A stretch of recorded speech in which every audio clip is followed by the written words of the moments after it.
ഏറ്റവും മികച്ച science fiction ചലച്ചിത്രങ്ങൾ എന്ന സീരീസിന്റെ 6ാം ഭാഗമാണിത്. കമ്പ്യൂട്ടർ പ്രോഗ്രാമിംഗും ഹാക്കിങ്ങും ഒക്കെ ചെയ്ത് ഒരു സാധാരണ ജീവിതം നയിച്ചു പോന്ന തോമസ് എ ആൻഡേഴ്സന് മുൻപിൽ മോർഫീസ് എന്നൊരു കഥാപാത്രം വരുന്നു.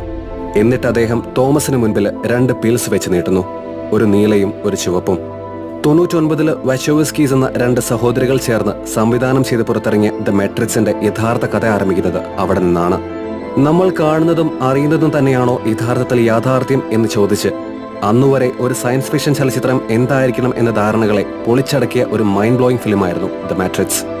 കിയാനോ റീവ്സും ലോറൻസ് ഫിഷ്മാനും ക്യാരിയാനുമൊക്കെ പ്രധാന വേഷങ്ങളെ അവതരിപ്പിച്ച ഈ സിനിമ ഒരു ആൾട്ടർനേറ്റീവ് റിയാലിറ്റിയെക്കുറിച്ചും അവിടെ യന്ത്രങ്ങൾക്കെതിരെ പോരാടുന്ന മെട്രിക്സിൽ നിന്നും പുറത്തു വന്ന ഒരു പറ്റം മനുഷ്യരുടെയും കഥയാണ് പറഞ്ഞു വെക്കുന്നത്. Hyper slow motion, bullet time മുതലായ വിഷ്വൽ എഫക്ട്സുകളെ വളരെ മനോഹരമായി കോർത്തിണക്കിയ ഈ സൈഫൈ ക്ലാസിക് നിങ്ങൾ കണ്ടിട്ടുണ്ടോ? ഉണ്ടെങ്കിൽ ഈ സിനിമയെക്കുറിച്ചുള്ള അഭിപ്രായം കമന്റ് ബോക്സിൽ അറിയിക്കാൻ മറക്കരുത്.